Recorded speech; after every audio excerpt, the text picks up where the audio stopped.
Bine v-am regăsit! Avem din saga familiei Brătianu, familie mare, progresistă, liberal, masonerie filo-franceză, în rivalitate cu aristocrația masonică filo-germană de la noi, brătienii care fac de România mare, alături de Carol I, de Ferdinand. Avem de această dată pe Marie-Hélène Fabra Brătianu, care este fiica Ilenei sau a Ioanei Brătianu și nepoata lui Gheorghe Brătianu. Ioana Brătianu este fiica lui Gheorghe Brătianu, istoricul, omul nostru minunat, care ne-a dat acele două cărți despre miracolul românesc în cumpăna geostrategică a Europei și despre miracolul care înseamnă pentru politica și economia noastră Marea Neagră. Brătianu Gheorghe, care era un pic văzut urâcios de către Ionel Brătianu, Vintilă Brătianu, Dină Brătianu, pentru că a trecut la carlism. Face politica aceea carlistă și un partid, anume ceea ce îl va duce în 48-49 direct la Sighet, unde moare în 1953. Gheorghe Brătianu este însurat cu Elena Sturza. Deci brătienii se leagă de sturzești. Și din Elena și Gheorghe apare Ioana, mama Mariei Elena Fabra. Memoria frunzelor moarte. Este cartea Mariei Hélène Fabra, deci fiica Ioanei Brătianu, care, cred eu, este o carte bizară, provocatoare, stranie, pentru că până la un punct este un matricid în efigie.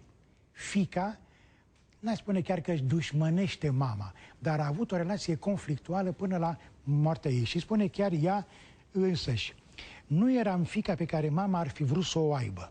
Până la moartea ei mi-a repetat în continuu că își dorise o fată blondă, cu ochii verzi, de 1,72 m, sportivă și îndrăzneață, care să facă facultatea de drept și să se mărite cu un băiat cu avere și blazon. Ori această blondă mirifică era din lumea paralelă a palatelor românești, deci ea este o fată invers idealului mamei ei. Mama ei, care a fost bolnavă de cancer, care a avut multe căderi de pe cal, care a avut accidente de mașină și care era egocentrată perfect. Avea o doză mare de narcisism, avea o doză mare de megalomanie, se prezenta de prințesă poloneză, avea o doză mare de megalomanie, deci cu mitomanie egocentrată. Și din cauza aceasta intră în procese, cheltuiește enorm.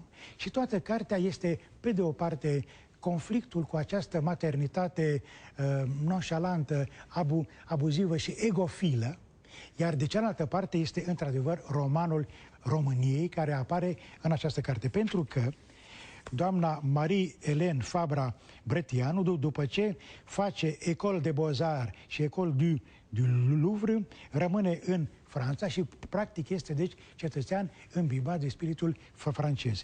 Și vine în România după moartea mamei să regleze procese, afaceri, case. Și începe nenorocirea pe care România i-o pune în față exilatului român. Începând cu vameșii, cu nenorocirea, cu sărăcia, cu corupția. Are o firmă de catering la Parastas, în care dă de niște țigani plini de aur și care au pantofi, haine Armani, Gucci și care o întreabă de acum, adică vreți factură? Păi dar ce, vreți să dăm bani la fisc? Toți banii se îngroapă în noi. Un primar care spune, da, la Pașcani, castelul familiei Brătianu, sigur, dar nu mai bine să ne-l dați nouă, să rămână statului. Deci după ce statul s-a îmbuibat din el 50-60 de ani, acum vrea ca Brătianca să facă act de donație. Pe de altă parte, este o scenă înșelătoare când vezi, Doamne, li se aduce cadavru, mă rog, mormântul, li se dau resturile lui Gheorghe Brătianu, care era un om de 1,80 m și vine un schelet de 1,50 m.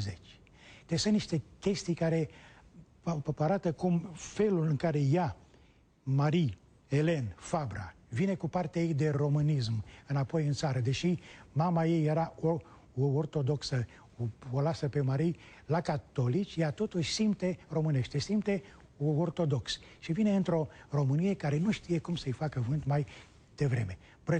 Brătienii fac România mare și România de astăzi nu știe cum să-i dea la o parte. La revedere!